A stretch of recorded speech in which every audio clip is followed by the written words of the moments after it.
Imagine discovering that someone was so obsessed with knowing what you were doing that they crossed a line they had no business crossing, only to end up exposing themselves in the process. Sounds like a bad joke, doesn't it? But here's the part people forget. When someone becomes obsessed with monitoring you, they eventually start revealing more about themselves than they ever learn about you. They watch. They speculate. They collect little pieces of information, convinced they're in control, while you continue living your life without realizing how ridiculous their obsession has become. And then one careless conversation, one loose confession, one moment when they thought nobody was paying attention, and suddenly the whole performance starts falling apart. That's the irony. People who spend so much time trying to uncover your secrets often become careless with their own. But don't let a story like this turn you paranoid. Not every strange sound, coincidence, or uncomfortable feeling means someone is secretly watching you. Stay grounded. Protect your privacy, use sensible security, and pay attention to actual evidence instead of feeding your imagination. Because real strength isn't becoming obsessed with who might be watching you. It's refusing to let fear control how you live. When someone crosses a boundary, you don't need to become reckless or dramatic. You document what you can, protect yourself, seek appropriate help, and keep your head clear. And sometimes the most satisfying part isn't catching someone in the act. It's realizing that their own desperation to control the situation became the very thing that exposed them, while you remain calm enough to see the difference between facts and fear, between intuition and evidence, and between protecting yourself wisely and allowing someone else's strange behavior to take over your mind. Because the moment you stop letting other people's actions dictate your emotional state, their attempts to disturb your peace begin losing the power they thought they had. Staying calm when someone crosses your boundaries is one of the hardest forms of strength, because your first instinct may be to react immediately. You feel that sudden rush of anger, confusion, or fear, and your mind starts creating 100 different explanations before you even know what actually happened. That's when you have to slow down, not because what happened doesn't matter, but because your reaction matters too. Anyone can explode. Anyone can send an angry message, make an accusation, or turn a strange situation into a full-blown disaster. Very impressive, very dramatic, and sometimes completely unnecessary. Real strength is being able to pause long enough to separate what you know from what you suspect. If someone has genuinely crossed a boundary, you don't need to lose control to prove that you're serious. You can become observant. You can document what happened. You can protect your privacy. You can change your passwords, improve your security, tell someone you trust, or seek appropriate professional help when necessary. You don't have to confront someone recklessly just because you're angry. In fact, anger can make you easier to manipulate, because when you're emotional, you may reveal information, make accusations without evidence, or create a situation that becomes harder to manage later. Stay sharp. Stay boring. Boring is underrated when something serious is happening. Don't give a suspicious person exactly the emotional reaction they may be hoping to provoke. Instead, become difficult to manipulate because you're thinking before you act. And understand something important. Protecting yourself doesn't mean becoming paranoid. There's a difference between being alert and believing every coincidence is evidence of a secret plot. Your mind is incredibly good at connecting unrelated details when you're frightened. A strange noise becomes a message. A delayed text becomes a clue. Someone looking in your direction becomes proof. Suddenly you're starring in a mystery nobody else knows exists. Don't let your imagination become the detective, judge, and jury at the same time. Look for facts. Ask reasonable questions. Verify what can be verified. If there is genuine evidence of a violation or threat, take it seriously and respond through appropriate channels. If there isn't evidence, don't build an entire reality around suspicion. That balance is powerful. You can protect yourself without living in fear. You can establish boundaries without becoming aggressive. You can say no without explaining yourself for 20 minutes. You can leave an uncomfortable situation without creating a scene. And if someone repeatedly disrespects your boundaries, you don't need to keep giving them opportunities to prove that they understand them. Your actions can communicate what your words couldn't. Reduce access, increase privacy, keep records, tell trusted people what is happening, choose safety over ego. Because sometimes the most foolish thing you can do is turn a serious situation into a competition about who can be more intimidating. You don't need to win a confrontation. You need to remain safe and clear-minded. Let other people make impulsive decisions if they want. You don't have to join them. There is something almost unsettling about a person who refuses to be dragged into chaos. They don't shout. They don't threaten. They don't announce every move. They simply observe, make a decision, and act carefully. That's control.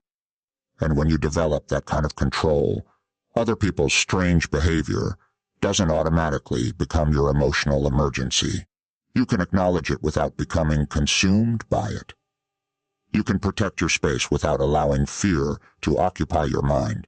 While every calm decision gives you more information and every impulsive reaction gives away more than you intended, leaving you focused on what is actually happening rather than what might be happening. Because when boundaries are crossed, the goal isn't to create the loudest reaction.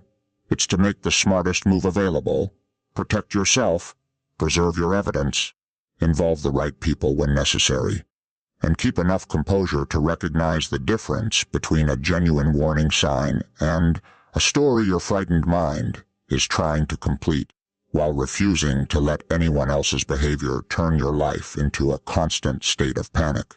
Because your peace becomes much harder to steal when you stop handing control of your reactions to whoever knows how to push your buttons, and you remain steady enough to choose your next move instead of letting anger choose it for you.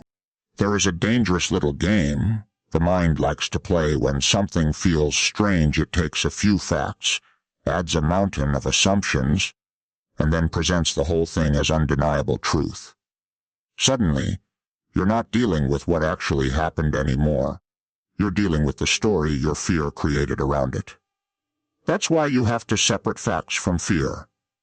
If something unusual happens, slow down and ask yourself what you actually know. Not what you suspect. Not what you imagined. Not what someone told you without evidence. What do you know? Maybe you noticed something that genuinely deserves attention.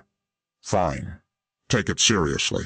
But don't turn uncertainty into certainty just because certainty feels more comfortable. Fear hates empty spaces, so it fills them with explanations. A sound you can't identify becomes proof of something sinister. Someone behaves strangely, and suddenly every previous interaction becomes suspicious.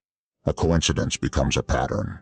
A pattern becomes a conspiracy, and before you know it, your mind has written an entire screenplay without bothering to check the facts. Very creative. Not necessarily very accurate. The stronger move is to slow the story down. Write down what happened. Separate direct observations from interpretations. If you have evidence, preserve it. If you don't, admit that you don't know yet. That sentence, "I don't know yet," is more powerful than people realize. It keeps your mind open. It prevents you from making decisions based on assumptions.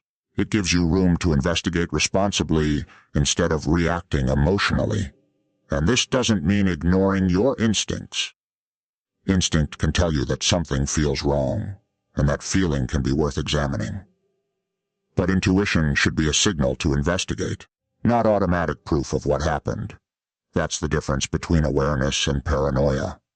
Awareness says, something feels unusual, so I'll pay attention. Paranoia says, something feels unusual, therefore I know exactly what's happening. One keeps you grounded, the other can trap you. If you're genuinely concerned about your safety or privacy, use practical steps. Check your accounts and devices for unusual activity. Strengthen passwords and enable multi-factor authentication. Review who has access to your information. Keep records of specific incidents. Talk to someone you trust. If there's credible evidence of a crime or immediate danger, contact appropriate authorities or professionals rather than confronting someone recklessly. You don't need to become a vigilante just because your imagination wants a dramatic ending. Real life doesn't need one. What matters is protecting yourself intelligently. And remember, people can be wrong about you just as easily as you can be wrong about them. Someone might misunderstand your behavior. You might misunderstand theirs. That's why evidence matters. Evidence gives you something stronger than emotion to work with. It allows you to respond instead of react. It lets you decide whether something deserves action, distance, documentation, or simply letting it go. Not every strange event deserves your entire nervous system. Some things are genuinely important. Others are just coincidences wearing suspicious clothing. Learn the difference. That's emotional discipline. You don't have to deny what you feel. You simply refuse to let what you feel become the only evidence you have. Because when you separate facts from fear, you become much harder to manipulate, much harder to frighten, and much less likely to create unnecessary conflict based on assumptions. While your attention stays anchored to what can actually be observed, verified, documented, and understood, giving you the clarity to recognize a genuine warning sign without turning every unknown detail into a threat, and the maturity to say, "This concerns me, so I'm going to investigate carefully," instead of, "I'm afraid, therefore my worst explanation must be true." Because the goal isn't to become suspicious of everyone around you.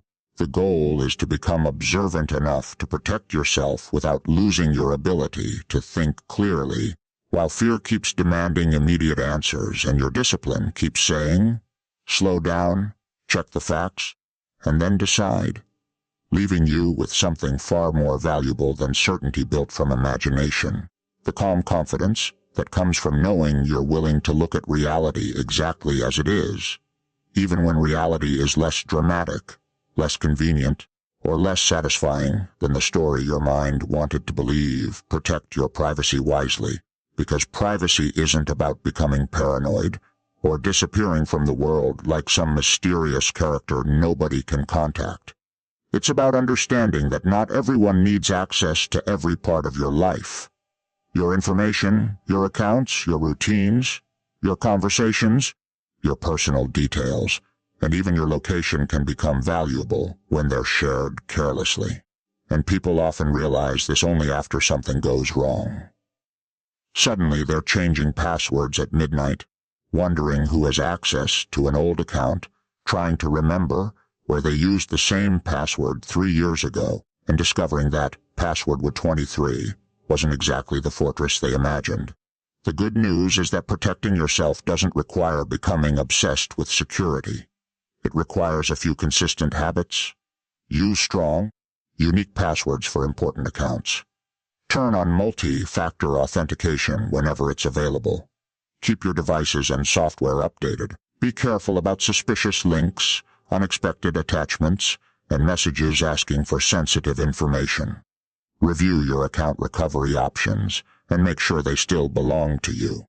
Don't casually share personal details with strangers just because they seem friendly. And be thoughtful about what you post publicly, because once information is online, you may not control where it travels next. Privacy also means being careful about physical security. Know who has legitimate access to your home, your workplace, your devices, and your personal documents. If something genuinely concerning happens, document the facts rather than relying on memory.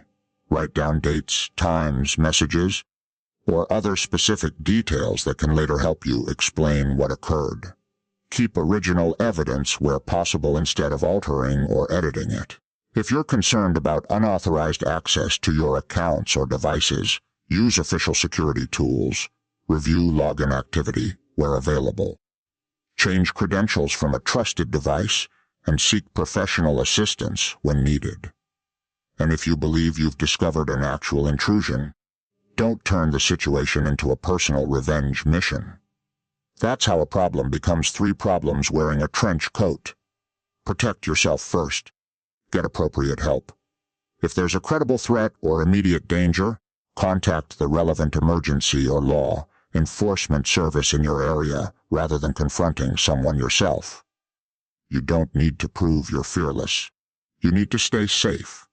Another important part of privacy is emotional privacy. Not everyone deserves a complete explanation of your plans, your relationships, your finances, or your next move.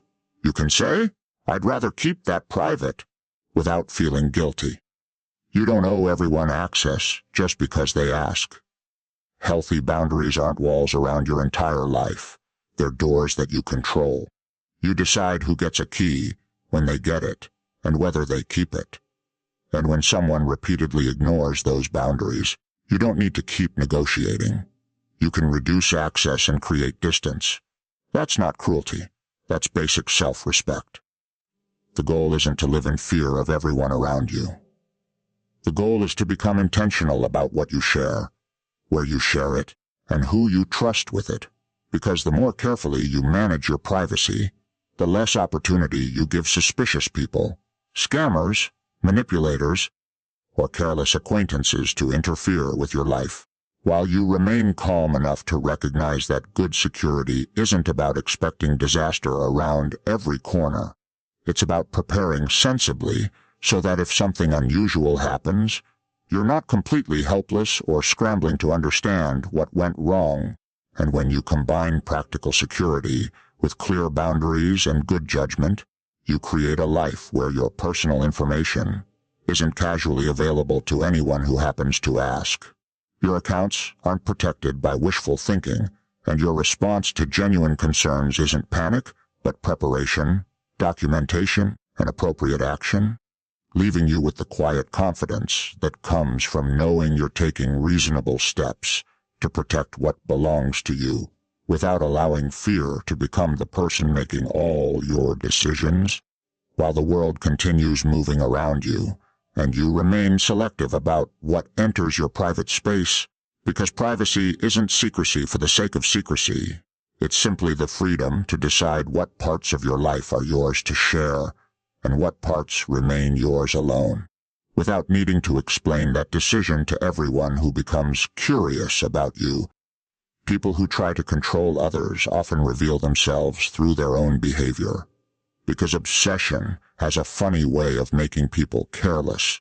Someone can spend all their energy watching, questioning, manipulating, or trying to predict another person's moves, believing they're the smartest person in the room, only to become so focused on the game that they forget they're leaving fingerprints everywhere. That's the irony. The person trying hardest to uncover everyone else's secrets may eventually reveal more about themselves than they ever intended.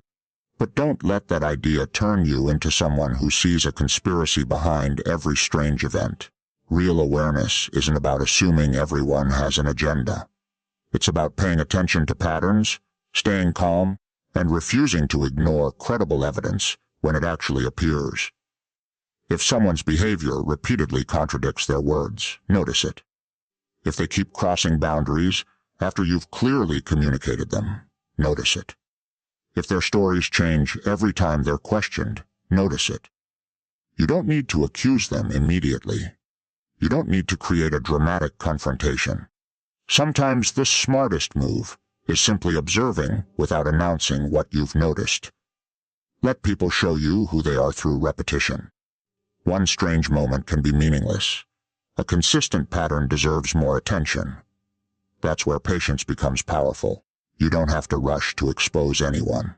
People often expose themselves when they're given enough time and enough room to continue behaving exactly as they normally do. And when something genuinely concerning happens, document what you can instead of relying entirely on memory or emotion. Keep messages. Record dates and specific events where appropriate and lawful. Save relevant evidence without altering it. If there's a serious privacy or safety concern, involve someone trustworthy or an appropriate professional rather than trying to handle everything alone.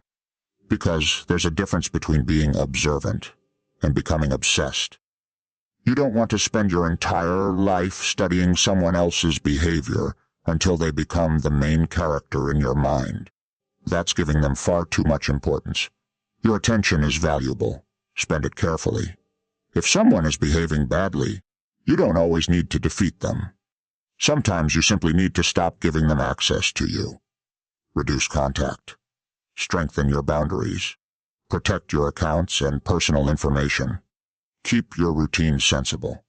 And if the situation involves a genuine threat, use the appropriate authorities or professional resources rather than escalating the situation yourself.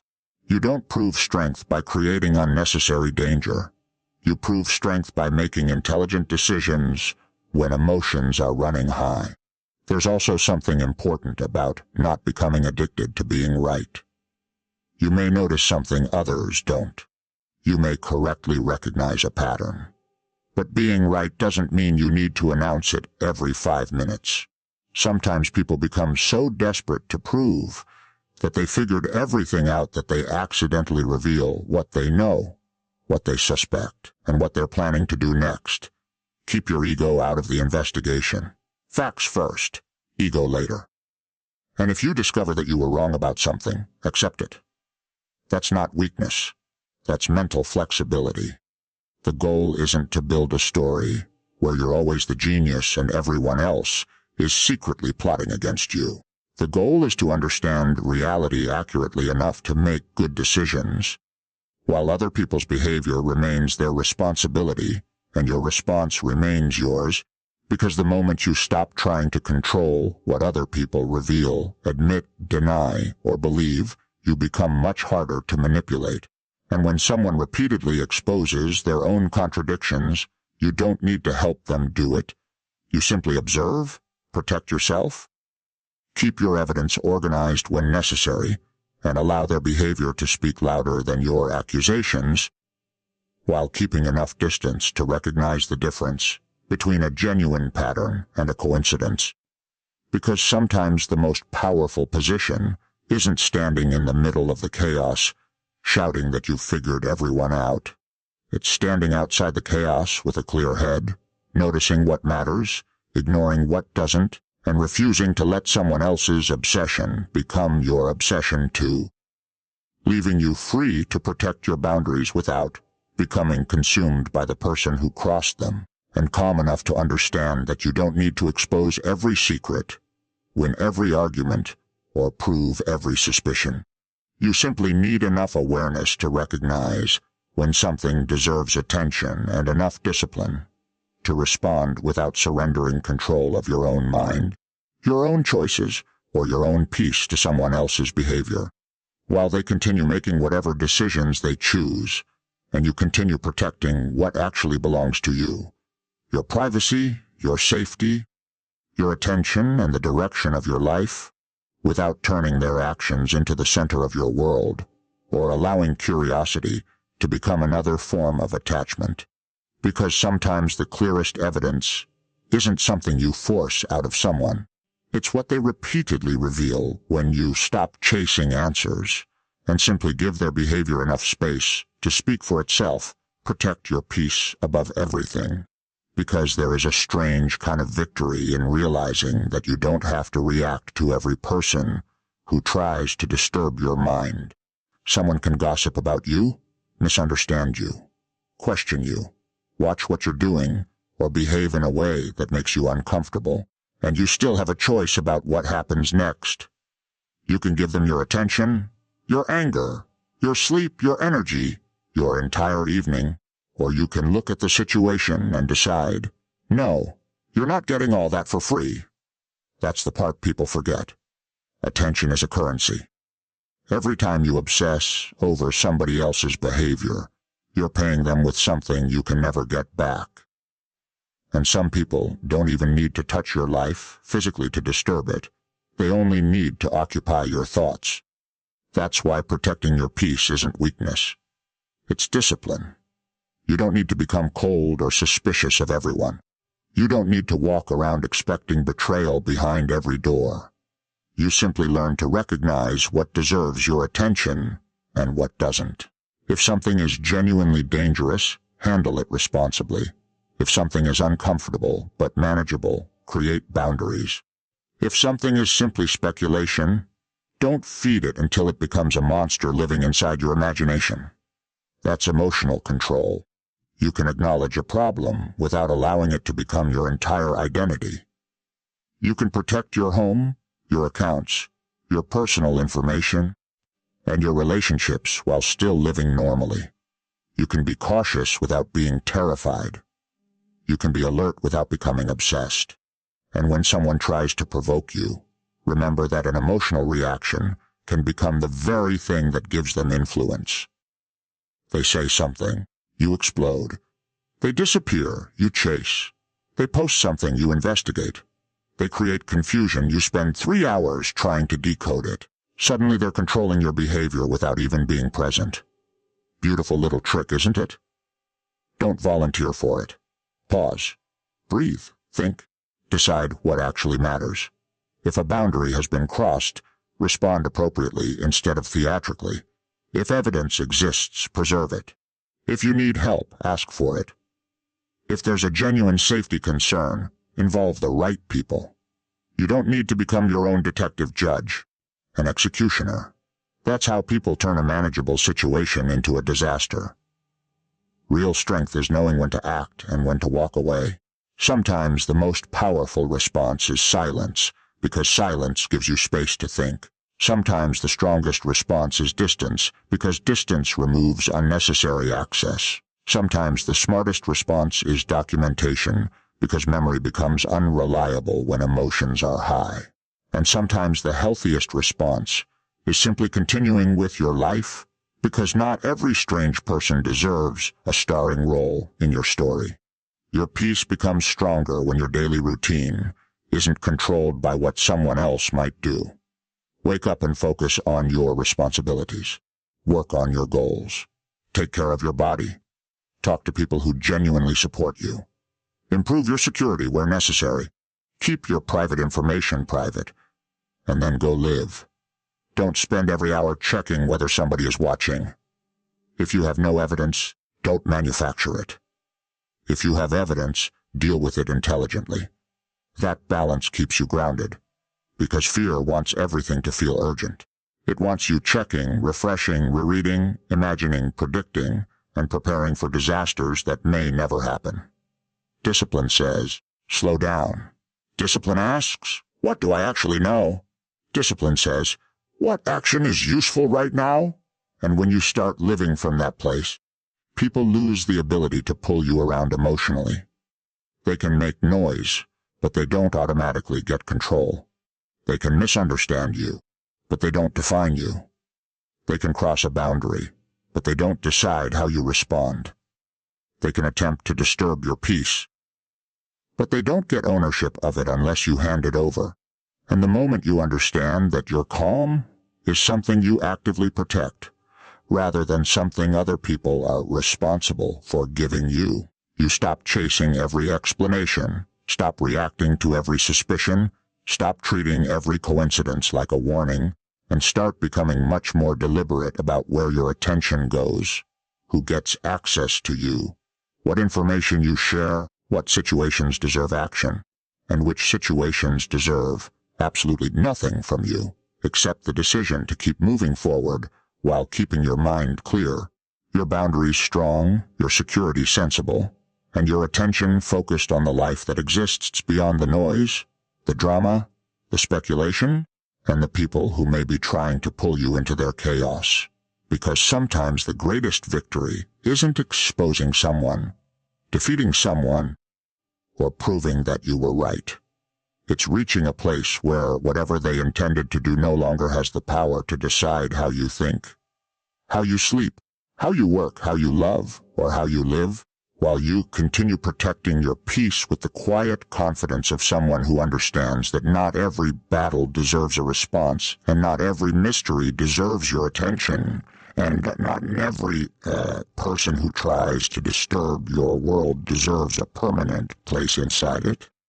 Especially when your future requires your attention, somewhere far more important, on the person you're becoming and the life you're building, when nobody else is watching and nobody else gets to decide what happens next, because that decision remains yours in the way you choose to respond to what you can verify, what you can control, and what you choose to leave behind without giving it another piece of your mind.